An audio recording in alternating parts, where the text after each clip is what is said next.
আমার কাতর কণ্ঠে কথাটা শুনে হেসে উঠল ফুপি। আলতো করে মাথায় হাত ছুঁয়ে বলল, এবার কিছু যদি তোকে বলে সোজা আমাকে এসে বলবি, তারপর দেখব আমার মেয়েটাকে কিছু বলার সাহস ও কি করে পায়। এবার আমিও হেসে উঠলাম। ফুপিকে আলতো করে জড়িয়ে ধরে বললাম, ঠিক আছে বলবো, এবার সত্যি অনেক দেরি হয়ে যাবে। গেলাম আমি। ফুপিকে কথাটা বলে আর দাঁড়ালাম না ওখানে। ভাবতে লাগলাম ঠিক কতক্ষণ আগে রিফাপু আমাকে জামাটা হাতে ধরিয়ে দিয়ে জলদি করে নিচে যাবার জন্য বলে গেছে। উফ, ওই বজ্জাত লোকটা যদি সেটা কাউন্ট করে তাহলে আজকে আমি শেষ। কি হবে এখন আমার? কে বাঁচাবে আমাকে? না, আমি আর ভাবতে পারছি না। এখন তো যান বাঁচানো আমার জন্য ফরজ।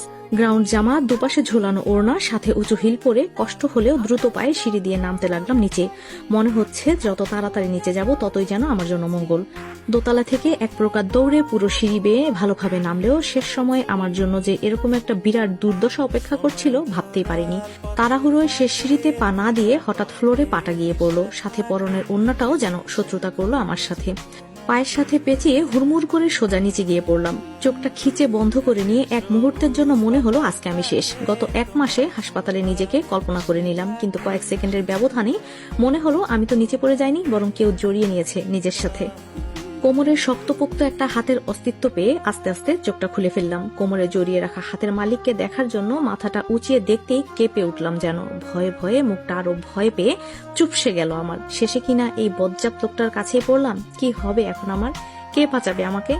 বাইরে গেলেও হয়তো কিছুটা রক্ষা পেতাম রিফাপুর সাথে থেকে, কিন্তু এখন বিড়ালের ন্যায় মিনমিনিয়ে কাপা কাপা গলায় বলতে লাগলাম, ভাইয়া আসলে আমি তো। ছেড়ে দিলেন তাসফি ভাই আমাকে। ছেড়ে দেওয়ায় যেন স্বস্তি পেলাম আমি। হঠাৎ ভারী কণ্ঠে গম্ভীর গলার আওয়াজে আবারও কেঁপে উঠলাম। হাত পা ভেঙে পুরো বিয়ে বাড়ির আনন্দটাই মাটি করার জন্য এভাবে দৌড়াচ্ছিলি তাই না? হাত পা ভেঙে রিমির বিয়ে ছেড়ে সবাই তোর পেছনে এখন ছুটাছুটি করুক, সেটাই চাচ্ছিলি এখন? সারাদিন এত লাফালাফি করিস কেন বেয়াদব? আল্লাহ বাঁচাও আমাকে। এই লোকটার কথার উত্তরে এখন আমার কি বলা উচিত সেটাই ভেবে পাচ্ছি না। আমি কি ইচ্ছে করে হাত পা ভাঙার প্ল্যান করেছি নাকি? এই বজ্জাত লোকটার জন্যই তো তাড়াহুড়া এমন হলো। ভীতু চোখে তাসফি ভাইয়ার দিকে তাকিয়ে বলতে লাগলাম, আসলে তাসফি ভাইয়া আমি দেখিনি। হঠাৎ ওড়নায় পা জড়িয়ে কথাটা শেষ করার আগে এবারও আমাকে এক রাম ধমক দিয়ে চুপ করিয়ে দিলেন। চোখে কি আকাশ থাকে তোর? দেখতে পাস না গাধি কোথাকার? হঠাৎ চুপ হয়ে গেলেন তাসফি ভাইয়া। তীক্ষ্ণ নজরে তাকালেন আমার দিকে। আমাকে ঝাড়তে ঝাড়তে এভাবে চুপ হয়ে যাবার কারণটা ঠিক ধরতে পারলাম না। তাহলে কি আমার পেছনে? ও, এবার খুব করে জব্দ হবে তাসফি ভাইয়া। এই একটা মানুষের সামনে আমাকে কিছু করতে বা বলতে পারে না ভাইয়া। খুব খুশি মনে পেছনে তাকিয়ে এক বিন্দু আশার আলো নিভে গেল আমার। কাউকেই দেখতে পেলাম না। ভেবেছিলাম ফুপাকে দেখে হয়তো চুপ হয়ে গেছেন, কিন্তু না, আমার ধারণাটা পুরোপুরি ভুল প্রমাণিত হলো। আমার ভাবনার ছেদ আবারও ভেঙে দাঁতে দাঁত চেপে বলে উঠলেন, না শাড়ি নাও না, কোনো কিছুই ঠিক জায়গায় থাকে না তোর। যৌবন কতটা ঝলসে পড়ছে সেটা ছেলেদেরকে দেখানোই যেন একমাত্র কাজ হয়ে উঠেছে তোর, তাই না? চমকে উঠলাম আমি। চকিত চাহনিতে নিজের দিকে তাকিয়ে থম মেরে দাঁড়িয়ে গেলাম যেন। এতক্ষণ আমি ওনার সামনে এভাবে ছিলাম? কান্না পাচ্ছে আমার। বড় মা ঠিকই বলেন, কোনো কিছুই আমি খেয়াল করি না, দেখি না। ওনাটা যে কখন একপাশ থেকে পড়ে গিয়ে ঝুলে আছে বুঝতেই পারিনি। এই বজ্জাত লোকটাকে এখন আমি কিভাবে বোঝাবো যে ইচ্ছে করে আমি কিছুই করিনি, একদম অ্যাক্সিডেন্টলি সব ঘটে গেছে। ঘাট থেকে মাথাটা যে এখন আলাদা হবে ঠিকই বুঝতে পারলাম। তাসফি ভাইয়া কিছু বলার জন্য হাত উঠিয়ে এগিয়ে আসতেই ছোট কণ্ঠে চিৎকার করে ভেসে আসলো, লুইপাপু। এক মুহূর্তের জন্য মনে হলো হয়তো আকাশের ঝলমলে রূপালী রঙের চাঁদটা আমার হাতে এসেছে। এই মুহূর্তে খুশির চোটে আবেগপ্রবণ হয়ে গেছি প্রায়।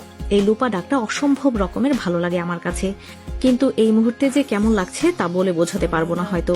তাসফি ভাইয়ের দিকে তাকিয়ে দেখলাম অনেকটা স্বাভাবিক রূপে ফিরে এসেছে এতক্ষণে। মনে মনে আল্লাহকে অসংখ্য বা শুকরিয়া জানালাম। মলিন মুখে হাসি ফুটিয়ে পেছনে তাকালাম। ঠোঁটের কোণে হাসিটা আরো বিস্তৃত হলো আমার। কিছু বলার আগেই গুটি গুটি পায়ে এগিয়ে এসে আমাকে জড়িয়ে ধরে আবারও চিৎকার করে বলে উঠল, লুপাপু। নিমিষেই আরো শতগুণ ভালো হয়ে গেল আমার মনটা। ফট করে কোলে তুলে নিয়ে এক হাত দিয়ে গালটা টেনে বললাম, আতুবুড়ি। খিলখিল করে হেসে উঠল আমার 3.5 বছরের পিচ্চি চাচাতো বোন আতিফা। কেন জানি এই পিচ্চিটার পুতুলের মতো মুখ, মিষ্টি মিষ্টি কথাগুলো আমার মন বিশাল পরিমাণে ভালো হওয়ার একটা কারণ হয়ে দাঁড়ায়। আজ কতদিন পর পিচ্চিটাকে দেখতে পেরে ভীষণ রকমের খুশি লাগছে। বড় বাবা ও আব্বুর চাচাতো ভাই হলেন আতিফার বাবা আহতাব কাকু। সবগুলো চাচাদের মাঝে তিনি হলেন সবার ছোট।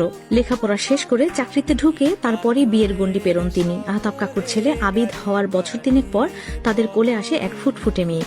কিন্তু ভাগ্যের পরিহাসে আমার নিষ্পাপ ভাইটার মতোই মায়া ত্যাগ করে পৃথিবীর। তারপরে চাচি বাচ্চা না নেবার সিদ্ধান্তে অটল থাকলেও আল্লাহর নিয়ামতে প্রায় কয়েক বছর পর ফুটফুটে পুতুলের মতো আতিফার জন্ম হয়। পুরো পরিবারে সবার সাথেই আতিফার খুব ভালো মেলামেশা থাকলেও আমার সাথে যেন ওর বন্ডিংটা একদম অন্যরকম। চাকরির জন্য চাচি ও 2 সন্তানকে নিয়ে ফেনীতে থাকতে হয় আহতাব কাকুর। শহরে এত বছর থাকলেও চাচি বরাবরই গ্রাম ভীষণ পছন্দ করেন। কাকু চাকরির জন্য গ্রামে আসতে না পারলেও চাচি ঠিকই 2 ছেলে মেয়ে নিয়ে নিয়ম করে প্রতি মাসেই একবার ফেনী থেকে আসে। তাই মাঝে মাঝে গ্রামে গেলেই দেখা হতো তাদের সাথে। কিন্তু এখন প্রায় কয়েক মাস পর রিমিয়াপুর বিয়ে উপলক্ষে দেখা। আতিফাকে দেখার পর অনেক আবেগপ্রবণ হয়ে পড়েছি যেন। ওর গালে হাত রেখে বললাম, কেমন আছো আতিফা বুড়িটা? আমার কথা শুনে তার ছোট ছোট অস্পষ্ট আধবুলিতে বলে উঠল, খুব ভালো। পিচ্চির কথাটা শুনে জড়িয়ে ধরে ওর নরম গালে গভীরভাবে একটা চুমু খেলাম।